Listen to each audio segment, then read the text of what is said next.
ಇನ್ನು ಜನಾರ್ದನ್ ರೆಡ್ಡಿ ಬಿಜೆಪಿ ಮರು ಸೇರ್ಪಡೆಗೆ ಲಾರ್ಡ್ ವ್ಯಂಗ್ಯವಾಡಿದ್ದಾರೆ. ಮೋದಿ ಅವರು ಭ್ರಷ್ಟಾಚಾರಕ್ಕೆ ಅವಕಾಶ ಕೊಡಲ್ಲ ಅಂತ ಹೇಳ್ತಾರೆ. ಬಿಜೆಪಿ ಅವರು ರೆಡ್ಡಿ ವಿರುದ್ಧ ಭ್ರಷ್ಟಾಚಾರದ ಆರೋಪವನ್ನ ಮಾಡಿದ್ರು. ಈಗ ಅದೇ ಬಿಜೆಪಿಗೆ ಅವ್ರನ್ನ ಸೇರಿಸ್ಕೊಂಡಿದ್ದಾರೆ, ಅವರ ಪಕ್ಷಕ್ಕೆ ಸೇರಿಸ್ಕೊಂಡಿದ್ದಾರೆ. ಯಾರೇ ಆಗಲಿ ಬಿಜೆಪಿಗೆ ಸೇರಿದ್ರೆ ಶುದ್ಧರಾಗ್ಬಿಡ್ತಾರೆ, ವಾಷಿಂಗ್ ಪೌಡರ್ ನಿರ್ಮಾ ಆಗ್ತಾರೆ ಅಂತ ಹೇಳಿ ಲಾರ್ಡ್ ಈಗ ಸಂತೋಷ್ ಲಾಡ್ ವ್ಯಂಗ್ಯವಾಡಿದ್ದಾರೆ. ಯಾರೇ ಬಿಜೆಪಿ ಹೋದ್ರೂ ಕೂಡ ಏನೇ ಅವ್ರ ಮೇಲೆ ಆಪಾದನೆಗಳು ಎಲ್ಲವೂ ಕೂಡ ಕ್ಲೀನ್ ಆಗಿಬಿಡುತ್ತೆ ಅಂತ ಹೇಳಿದ್ದಾರೆ. ಯಾವ ನರೇಂದ್ರ ಮೋದಿ ಅವರು ಹೇಳ್ತಾ ಇದ್ರು ನಾ ಖಾನೆ ದೂಂಗಾ ನಾ ಕಿಸಿಗೂ ಖಾನೆ ದೂಂಗಾ, ಇವತ್ತು 6,500 ಕೋಟಿ ಅವರೇ ತಂದು ನುಂಗಿದ್ದಾರೆ.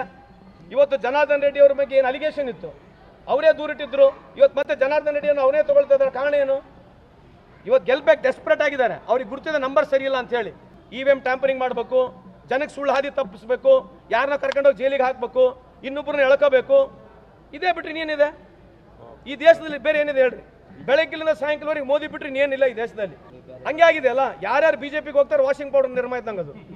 ಯಾವುದೇ ಒಬ್ಬ ಬಿಜೆಪಿಗೆ ಹೋಗ್ಬಿಟ್ರೆ washing powder Nirma, washing powder Nirma ಅಲ್ಲ, ಎಲ್ಲ ವಾಷಿಂಗ್ ಪೌಡರ್ ನಿರ್ಮಾ.